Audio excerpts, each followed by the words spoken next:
The military is a reflection of the society that it serves. So for those who thinks that the military is this different beast, if you will, that's not going to have the same societal problems, that's just false. Our soldiers come from the society that we serve. To think that somehow somebody just puts on a uniform and all of a sudden, racism's going to go away and sexism's going to go away and any of the other societal problems, that's just not true.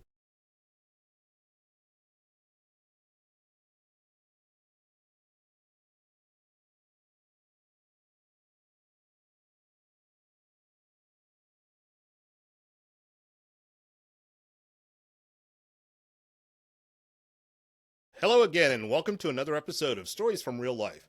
I'm your host, Melvin E. Edwards. Thanks for joining me for the podcast where personal stories can have a global impact. As you heard in the intro, my guest is author Lieutenant Colonel Patrick Naughton. Hello, sir, and thanks for being here today. Yeah, thank you so much for having me. I'm really looking forward to this discussion, and thanks for wearing your Army shirt and not wearing an Air Force or a Navy shirt. I might have just hung up if you did that, but I wasn't even in the Army, and I don't know where I got this shirt from, but I decided to wear it today. Nice. So I'm down here in South Texas, and I understand you were stationed in Texas 3 times, once in Dallas and twice in San Antonio, and you once volunteered at the Alamo. What do you remember Did. about those Texas experiences? Yeah, no. So my first time in Texas was in the Dallas area. I was there for 3 years. I didn't know my wife then. So that was my first duty assignment as a brand new second lieutenant. So didn't know anything about Texas. Went to Dallas, this massive city. Dallas Fort Worth area. Driving through there and just being blown away how large it was. Coming from Hawaii growing up. So that was kind of interesting, and then but I really enjoyed it. I really liked Texas. The food, was incredible. The people are very nice. It's really hot, but besides that, it was a great place. And then after that, once I met my wife, we went to San Antonio. We were there for a year. Really loved San Antonio. The Army moved us again. Then we came back about a year and a half later for another year in San Antonio again. So if I had to choose, Texas, it would probably be San Antonio, and volunteering at the Alamo was a really great, fun time. 'Cause I love history, so I got to nerd out every weekend doing that. That's fun. Oh, Houston happens to be my hometown. I live 20 minutes from San Antonio now, but Houston's my hometown. And if you talk about food, if you're a foodie, Houston's the place to go. No, I got to check it out. Never been to Houston. Yeah, it's people are surprised that it's the most diverse city in the country. There are Really? 145 languages spoken in Houston, Wow. and Yeah, I know from researching for my book that there's a large Vietnamese community in Houston. That's one of the areas that they settled. yes, absolutely. All right, so the title of your new book is Born from War: A Soldier's Quest to Understand Vietnam, Iraq, and the Generational Impact of Conflict. First, congrats on the new book. It's very well written. Oh, thank you, sir. So your book offers a unique insight into the intergenerational impact of modern war on American military families, told through the experiences of a father and a son.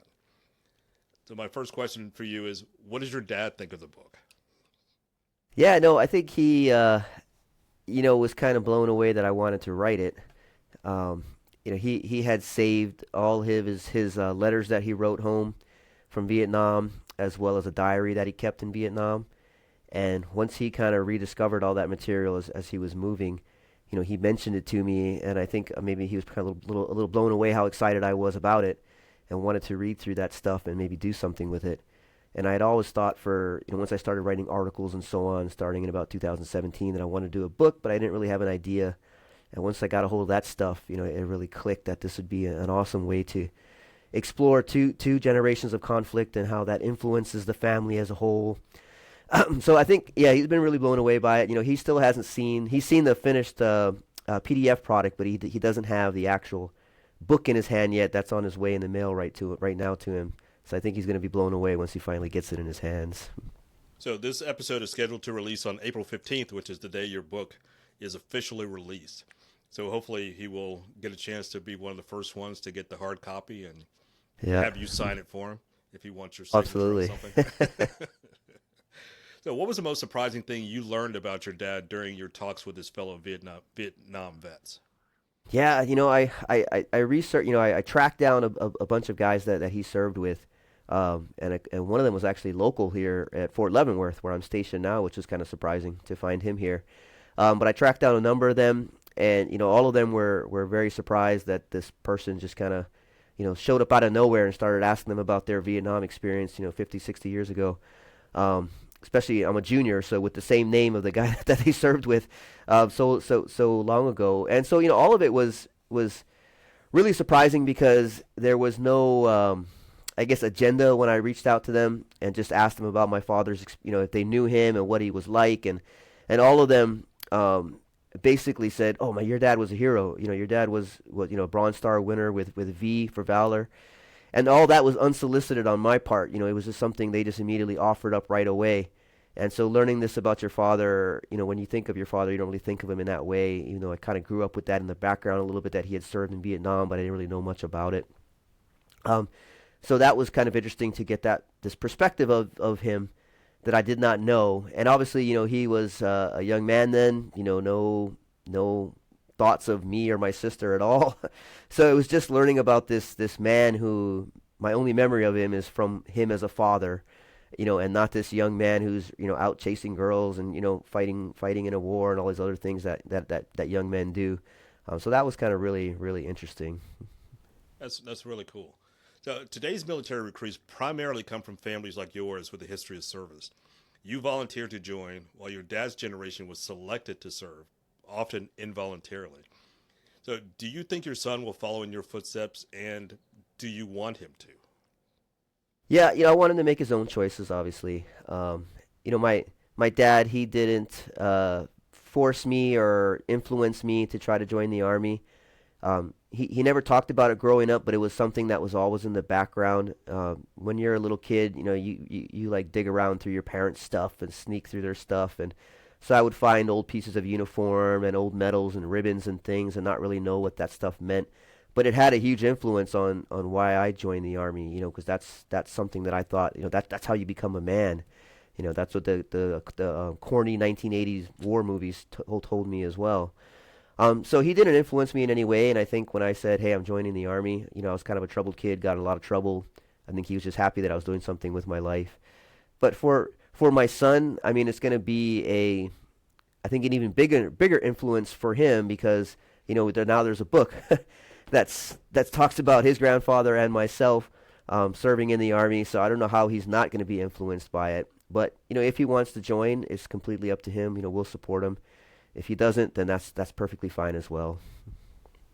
You're a military historian, and so several of my questions today will be based on that type of a context.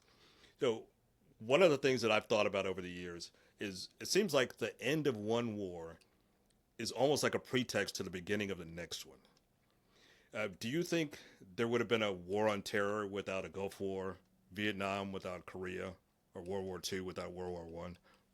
Absolutely. That's a very astute point.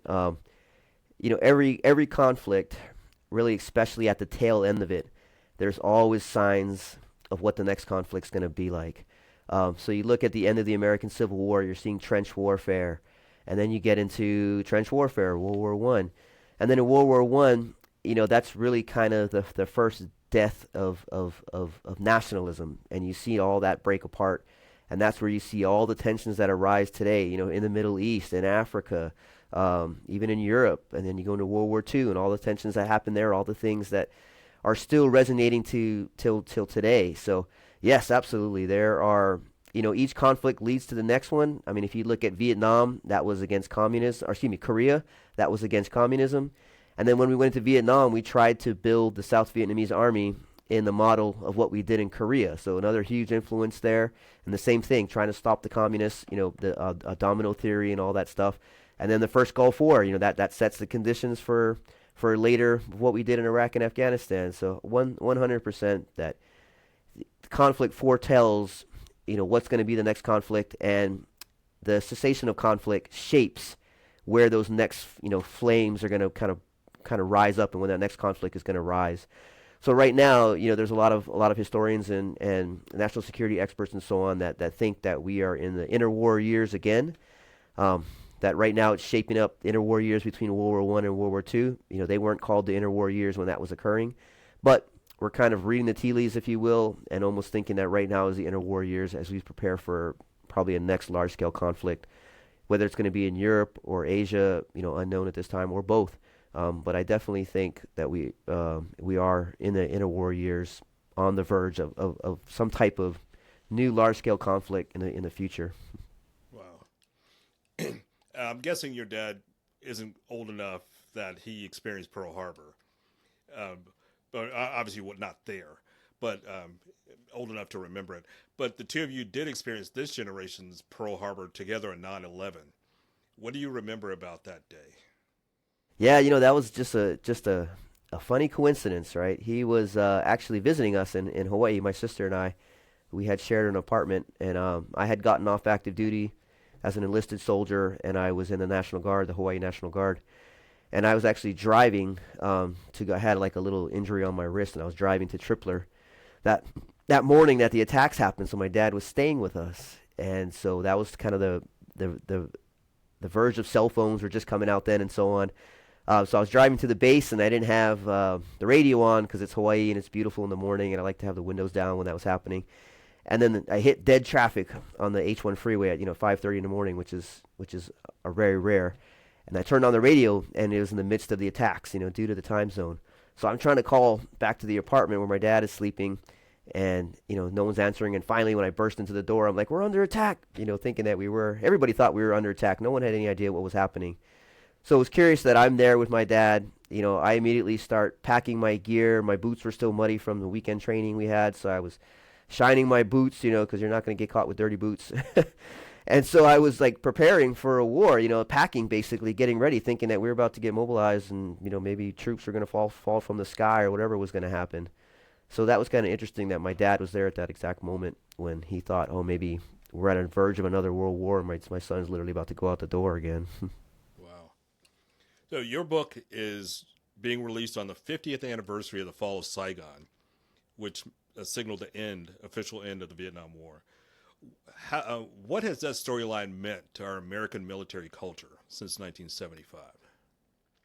Yeah, Vietnam is the ghost of Vietnam. It's been around for a long time. When I was working in Congress, you saw that every day, the ghost of Vietnam, and that was always the every time you discussed military options or military response to any threat in the world, it was always thrown on the table. Oh, are we trying to get into a one more Vietnam? And that was always there. That ghost is always there. I write about that in the book. And then you look at Iraq and Afghanistan, and it's eerily similar. A lot of the same mistakes that we made in those our advising efforts to the local troops, to the national policy decisions that we made, and so on. So it's really interesting. So I think we have that Vietnam experience, and now we have this Iraq and Afghanistan experience. So all of that is going to influence how we make national policy, strategic decisions in the future. And so now it's not going to be, oh, do you want to do another Vietnam? Now it's going to be, oh, do we want to get into another Iraq and Afghanistan? And then you look at the tail end of Afghanistan, whether you fall on the right or you fall on the left, there's no way that you can say our exit from Afghanistan did not look exactly like our exit from Saigon in 1975. So some more eerie similarities there as well. One of the things I noticed in your book is you talked about some of the derogatory names that were casually used for the Vietnamese people. Psychologically, is it necessary to dehumanize an enemy in order to kill him in war and not lose your own sanity? I think, I don't know if it's necessary, but I think it's one of those unwritten things that occur in war. You try to rationalize why you are there, what you are doing, and unfortunately for human nature, it makes it easier to do violence if you can dehumanize that enemy or take a face off of them. And so you see these words being used to describe our Vietnamese enemy, and then later in Iraq and Afghanistan, those derogatory terms that everybody used, including senior leaders, etc., in briefings and so on. So it becomes kind of normal. And it becomes a way to operate, I guess, a way to rationalize, accept, understand, and continue, doing whatever you are doing in that conflict. My father-in-law was a Vietnam veteran, and he died in 2021, years after Vietnam, but almost directly because of the trauma he experienced while he was there. I can go into more details if you'd like me to, but you probably sort of get an idea of what I mean. We're all familiar with the term PTSD and the effects of it. In World War One, we called it shell shock. Has the military learned anything about the psyche of its fighting troops in that 100 years since World War One? Well, absolutely. I think that's probably one of the positive things to come out of Iraq and Afghanistan is that the military has really taken that more seriously. Like you said, World War One, you had shell shock, and there was different names for it throughout the different conflicts. But it was almost seen as a weakness. It was seen as the soldiers did not want to admit that they were having psychological issues and so on.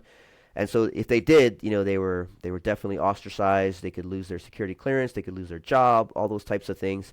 So the military today, in the past 2 decades of conflict, has really worked hard to destigmatize that and get support to troops that they need and so on. So I think that's definitely one of the good news stories to come out of Iraq and Afghanistan is the understanding and the acceptance and the willingness and the encouragement towards troops to seek help if you need it and to not just suffer in silence like the Vietnam generation definitely did. I understand it's been a challenge for the military to recruit members, especially ones who didn't have a legacy like we talked about earlier. Do you think there's any chance the country could be forced to reconstitute the draft? Yeah, I mean, obviously, it's definitely a tool that we have to do that. If we get into another large scale conflict with a peer adversary, there is no way that we would be able to counter that threat without redoing the draft. So that's 100%, I think, going to be on the table. I think the question may be, do we extend the draft not just to males but to females as well? That's probably a valid question that needs to be discussed. But you're right. The Vietnam was a huge draft army. I mean, we fought the global wars on terrorism completely on a volunteer army. So I would use that to say anybody who thinks that today's generation no longer has the mettle that our World War II generation did and so on, that look at the men and women who joined after 9/11, whatever service they joined. Every single one of them knew that they were probably going to be sent to war, like no question of it, and they still volunteered to go. So I always push back on anybody who says that today's younger generation no longer has what it takes. I point to that as an example of how they do. As you mentioned earlier, you're originally from Hawaii, and you're a United States Army officer and a military historian. You're now serving at the Command and General Staff College at Fort Leavenworth, Kansas. Could any states be any more different than Hawaii and Kansas? Yeah, I mean, there's no ocean anywhere nearby here. Definitely, Hawaii is a very unique and a very beautiful culture that's not really replicated anywhere else in the world. I mean, different parts of Polynesia and so on, but it's a beautiful melting pot of all types of different cultures that have immigrated there over the years to work in the sugarcane or work in tourism or whatever it is. So it's really a unique place that I hope everybody gets a chance to visit in their life at least once if they can.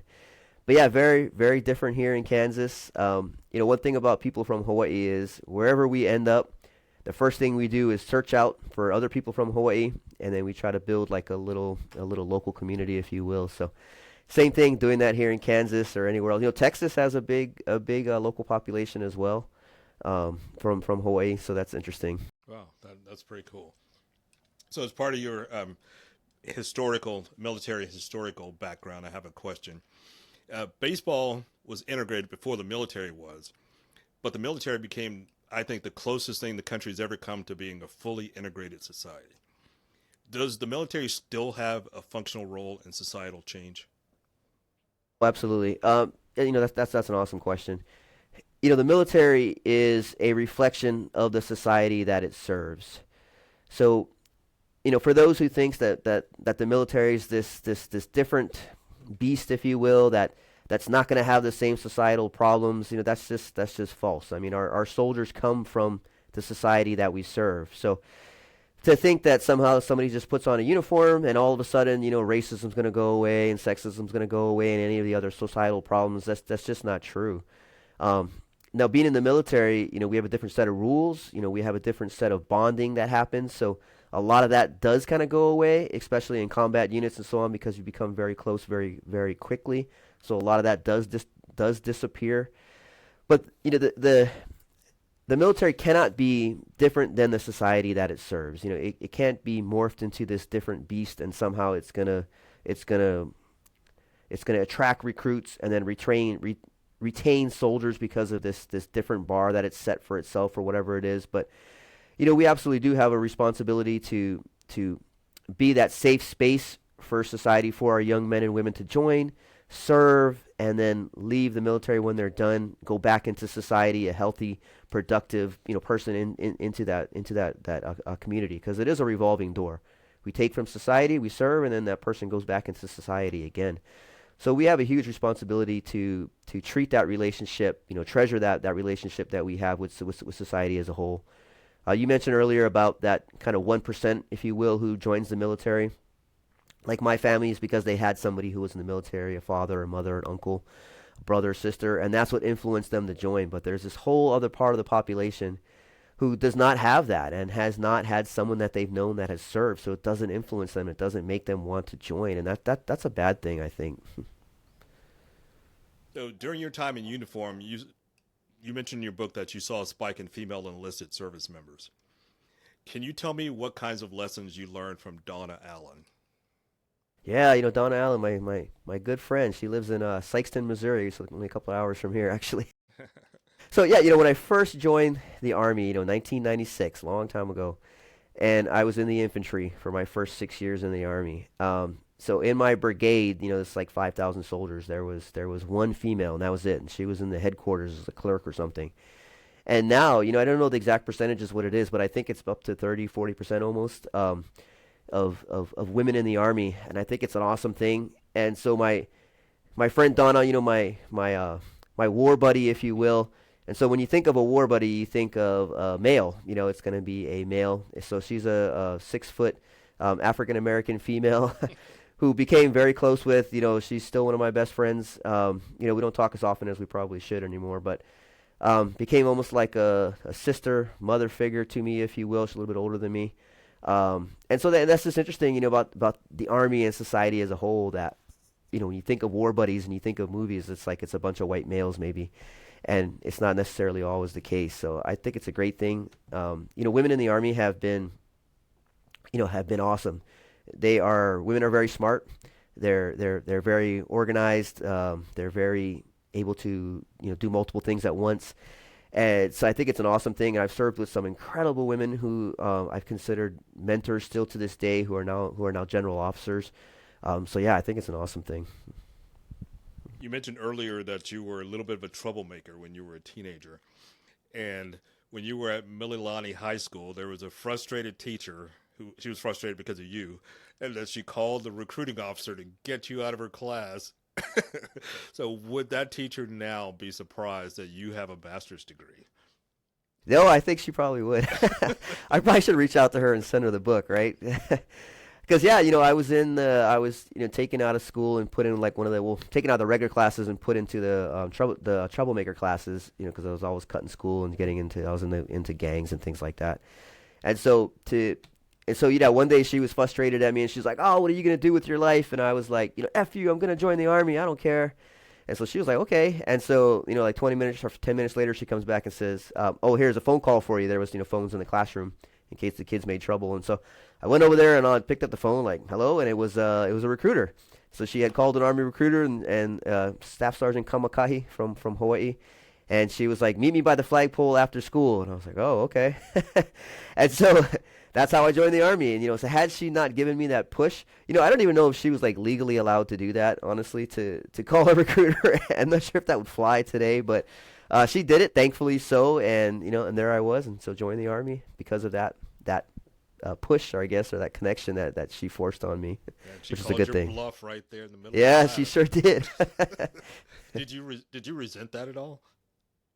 No, I was kind of like, I was I think I was about 17. Yeah, I was 17 at the time, and so I really had no idea what I was going to do with my life. So it was welcomed, I think, secretly, And because once I met her, it was just it just happened right after that, like, and the next thing you know, I was off in basic training. Um, so I think probably secretly I was, no, not secretly, I was looking for something, but I didn't know what I was looking for. And thankfully, the Army was the right answer for me. Okay. So when you were over there in the deserts of the Middle East, did you think about all the things that you had left behind in Hawaii? Yeah, at that point, and it's kind of funny because even now, I've spent more time off the island than I have on the island. So, I at that point I had already, lived in the mainland for a long time, so it wasn't as such a culture shock anymore at that point. And then even the Middle East, I'm actually quarter Lebanese, so my grandmother was Lebanese, so I had some experience with Arabic culture and so on.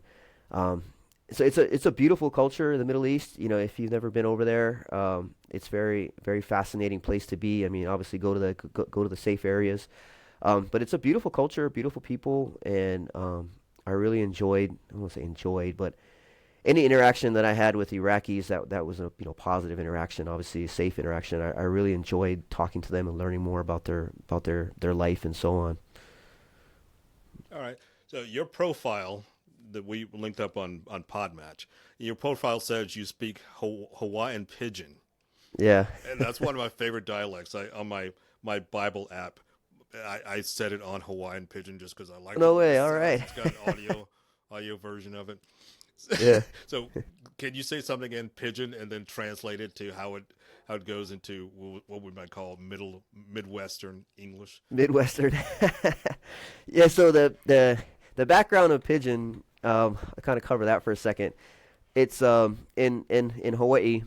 Um, Once the white culture came, so the Western culture came, they brought with them diseases, obviously, they do, everywhere they went in North America and so on, and South America. So you had this drastic population of Native Hawaiians that died off, and then you had Americans mostly that were planting sugarcane, and so Hawaii became this big sugarcane industry, and they didn't have the workers to work in the field, so they started bringing in all these workers from different countries. So they brought Filipinos, Koreans, Portuguese, Puerto Ricans, everybody, a whole bunch of different Japanese, and so all these different people came and they were working on the sugarcane fields together. And they had this. They had the foreman was usually a native Hawaiian, so all these people couldn't talk to each other. So they created this language, and it became known today as Hawaiian Pidgin, and it was a way to everybody to talk to each other. And so it has a basis in English and Hawaiian, and then a whole bunch of different words, and it's a very abbreviated language, so that it's easy to understand. And then it has a intonation that kind of goes up and down very fast. So to say, like, let's say I would read your background, so I would say, "Oh, Mel's background gets stories from real life. How's that one, Mina?" And what I just said is that sign behind you, the stories from real life sign, is very interesting to see. Is basically what I just said. Okay, I would not have guessed that. Yeah. And we have a lot of words that mean multiple things. So say we have some similar friends, and we were to meet up, and I would say, "Hey, how's it, Mel? Where the kind them stay?" And what I just said is, where is, say we know somebody named Jim. Oh, where is Jim, our normal friend that we both haven't seen in a while? So we have a lot of words that mean multiple things, and it's just the context that you use it in. Did you use that in just everyday language? Oh yeah, growing up, I mean that was our language every day in school. It was kind of really my first language until really getting into high school and having to speak proper, and then getting into college and so on. It sounds a lot like a Caribbean dialect. Yeah, it has some similarities. My mom is from Jamaica, so she speaks patois. So, growing up, we had patois in the house, then we had Hawaiian Pidgin, and then we had regular English as well. So it was an interesting childhood. So you had an interesting background. Your mom was from Jamaica? Yeah, my mom's from Jamaica, of Lebanese descent.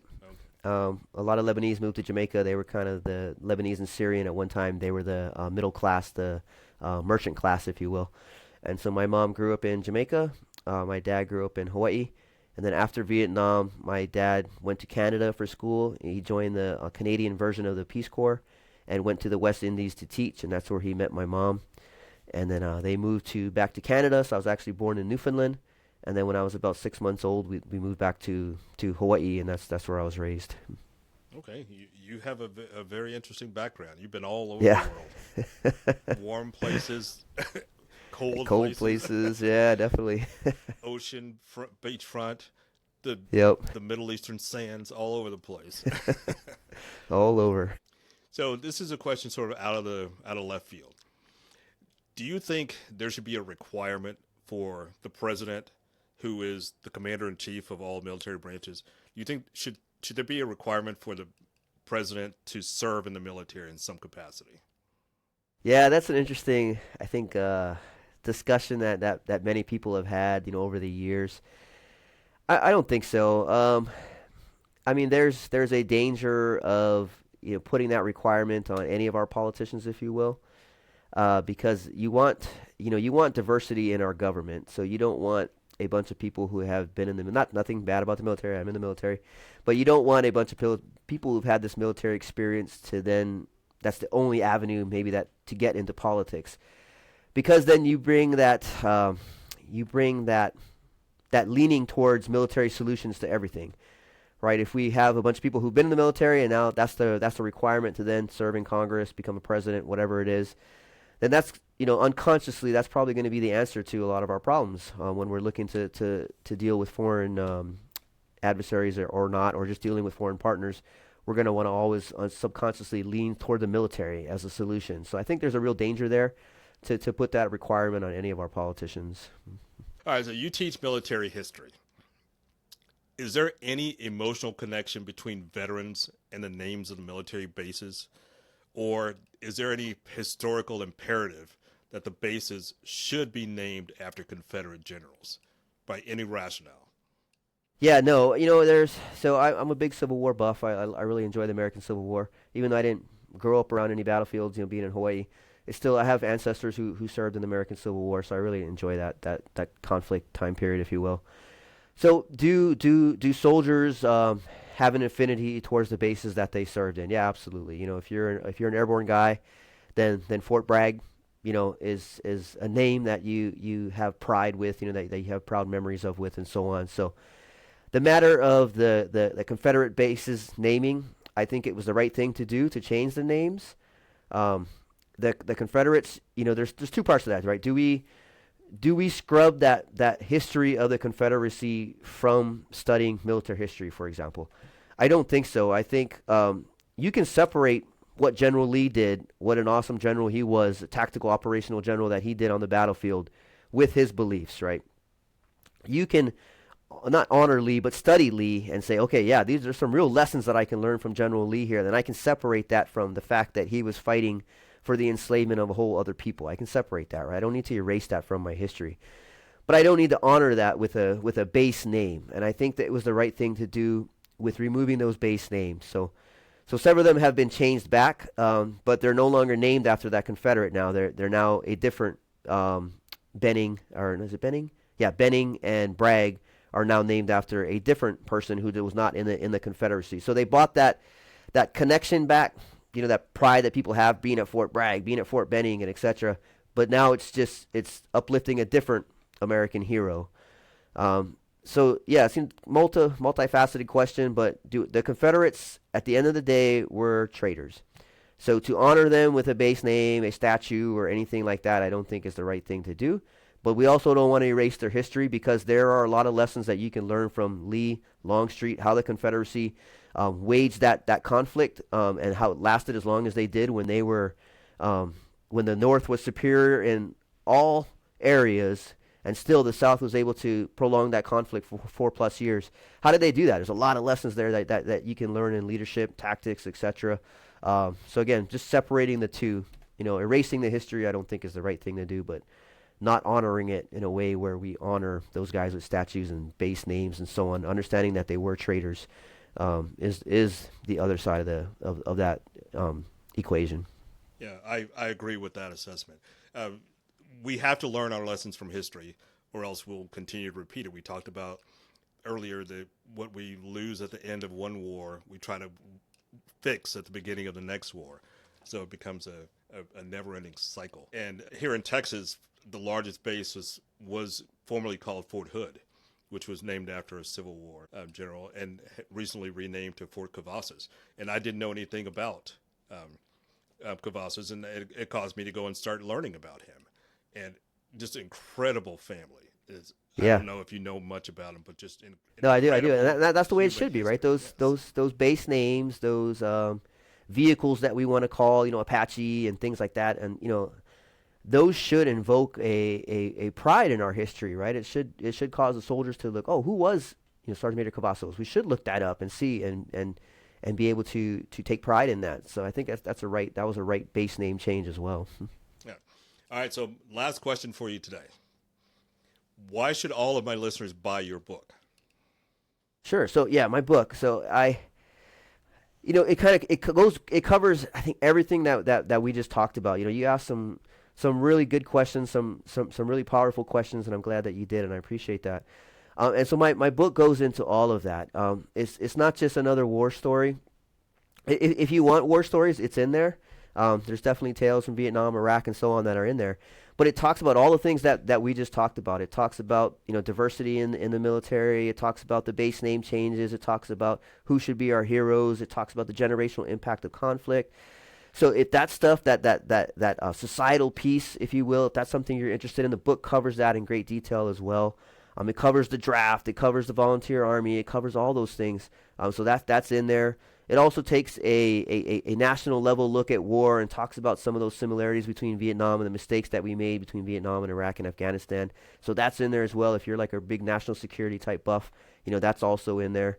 And then it talks about just the human experience of conflict as well. So if that interests you, it just talks about how that has influenced my father's generation, everybody that he served with, and then the whole family as a whole, and how that just spilled down into our generation, and then we went into our own war, and how that's now going to influence, my son, and how it's influenced my sister, and so on, and so all of that's in there. So I would really hope that it's a way to connect that fracture that we have, which we talked about earlier, of that people who just join the military over and over again, society, the generations over and over again, that small 1%. I want to try to connect to the rest of society as well, and I hope this book kind of bridges that gap a little bit. That's really the biggest thing I was trying to do with the book. And so there's something for everybody. My biggest fear is, Vietnam is kind of become what Korea was, that forgotten war, and so Vietnam is now kind of becoming that forgotten war. And I worry that those I served with in Iraq and Afghanistan, that's now going to become a forgotten war as well as we go into this new uncertain future and all the things that are happening now. And this is a way to memorialize all those who served in Vietnam and all those who served in Iraq and Afghanistan in my generation as well. So I hope all of that is attractive to readers out there. And at the end of the day, I hope it's a well written book, and I hope whoever picks it up and reads it gets what they want out of it and walks away with it with a little more understanding of both conflicts and how that has influenced our society as a whole, both within families and just from a larger perspective as well. Well, I had the privilege of getting the pre-publication version of it, so thank you for that, and had a chance to read that. And again, it's very well written, and I highly encourage people to go out and get their own copies. It's available as of today, so go out and get a copy of Born of War, or Born from War. Our guest today has been military historian Patrick Naughton. There will be a link to his book in the show notes. So Patrick, thank you so much for being here today. No, thank you so much for having me. I really enjoyed the conversation, and thanks for asking some tough and needed questions as well. All right, thank you. Please go to my website at podcastreallife.com for more information about my guest and the things we discussed today. That's it for today's episode of Stories from Real Life. Join us again next time for another chance to learn from each other. Until then, don't forget to shine your light wherever you go.